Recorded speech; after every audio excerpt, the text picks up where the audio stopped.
Happy ಇರ್ಬೇಕು ಈಗೆಲ್ಲ. ಎಲ್ಲ ಸಂತೋಷ ಕ್ಷಣಗಳು ಇವೆಲ್ಲ ಇಷ್ಟು ಕಷ್ಟ ಉಂಡಿರ ಅಂತೇಳಿ ನಿಮಗೆ ಕಷ್ಟ ಉಂಡಿರ ಅಂತ ನಿಮ್ಗೆ ನಂಗೆ ಅನಿಸ್ತೈತಿ. ಬಟ್ ಇದು ಚಲೋ ಐತಿ. ದೇವ್ರು ಒಂದು ಚಲೋ ಇದನ್ನು ಸ್ಟಾರ್ಟ್ ಮಾಡ್ಯಾನ. ಒಂದು ಚಲೋ ಒಂದು ಫೇಸ್ ಅಂತ ಹೇಳ್ಬೋದು. ಒಂದು ಚಲೋ ಒಂದು ಒಳ್ಳೆಯ ಟೈಮ್ ಸ್ಟಾರ್ಟ್ ಆಗೈತೆ ಅನ್ಕೊಳ್ಳೋಣ. ನಾವು ಹಂಗೆ ಅನ್ಕೊಳ್ಳೋಣ್ರಿ. ಯಾವುದೇ ಕಾರಣಕ್ಕೂ ನೀವು ಬೇಜಾರು ಮಾಡ್ಕೋಬಾರ್ದು, ಖುಷಿ ಇರ್ಬೇಕು. ಇಲ್ಲ ಖುಷಿ ಆಯ್ತಿಲ್ರಿ? ಹೇಳ್ರಿ ಹೆಂಗೆ ಅಂತ ಹೇಳ್ರಿ. ಇಲ್ಲ ಸರ್, ಭಾಳ ಈ ಸಲ ಏನಾಗಿತ್ತು ಅಂತ ಭಾಳ ಟೆನ್ಷನ್ ಆಗೈತೆ ಸರ್. ಖುಷಿ ಆಯ್ತು ಸರ್. ನಿಮ್ಮದು ಪ್ರಯಾಣ ಹೇಳ್ರಿ, ಹೆಂಗೆ ಕಷ್ಟಪಟ್ರಿ ನಿಮ್ಗೆ ಸ್ವಲ್ಪ ಪ್ರಯಾಣ ಹೇಳ್ರಿ. ನೀವು ಇಲ್ಲ ಸರ್, 4-5 ಇಯರ್ಸಿಂದ ಭಾಳ 3 ಇಯರ್ಸಿಂದ ಭಾಳ ಸ್ಟ್ರಗಲ್ ಸರ್. ಇದು ಎಲ್ಲ ನ್ಯಾಚುರಲ್ ಆಗಿ ಮಕ್ಕಳಾಗಿ ಮೊದಲಿಂದ ಆಗಿಲ್ಲ ಅಂದರೆ ಏನೂ ನೋವಾಗ್ತಿದ್ದಿಲ್ಲ ಸರ್. ಮೊದಲೆಲ್ಲ ಒಬ್ಬಗ ಇದ್ದಾನ. ಮತ್ತು ಸೆಕೆಂಡ್ ಕೂಡ ಆಗಿತ್ತು ಸರ್, ಕನ್ಸೀವ್ ಆಗಿತ್ತು ಡೆಲಿವರಿ ಟೈಮ್ನಲ್ಲಿ ಹಂಗಾಯ್ತು. ಮತ್ತು ಇದಕ್ಕೆ ಬರೋದಂದ್ರೆ ಭಾಳ ಒನ್ ಟೈಪ್ ಕಷ್ಟ ಆಗ್ಬಿಟ್ಟಿತ್ತು ಸರ್.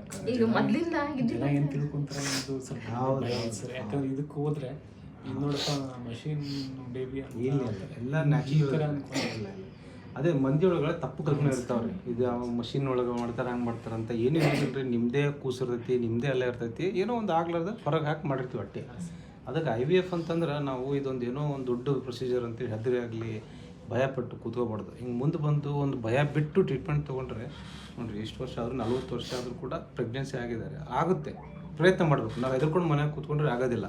ಮನೆ ಜನ ಏನು ಕೂತಾರೋ, ತಪ್ಪು ಕಲ್ಪನೆ ಇರ್ತಾವೆ. ಸೊ ನೀವು ಒಂದು ಆದರ್ಶ ನಿಮಗೆ ಈ ಥರ ನೀವು ಬಂದು ಇದು ಮಾಡಿದ್ರಲ್ಲ. ಆಮೇಲೆ ಸರ್ ಭಾಳ ಜನ ಮಿಸ್ಗೈಡ್ ಏನು ಮಾಡ್ತಾರೆ ಅಂದ್ರೆ ಸರ್, ಮೊದಲೆಲ್ಲ ನ್ಯಾಚುರಲ್ ಆಗಿರ್ತೀವಲ್ಲ, ಈಗ IVF ಹೋಗೋದು ಬೇಕಾಗಿಲ್ಲ ಅಂತ ಭಾಳ ಜನ ಹೇಳ್ತಾರೆ ಸರ್. ಹಂಗಾಗಿ ನಾವು 2-3 ವರ್ಷ ಡಿಲೇ ಮಾಡಿದ್ವಿ.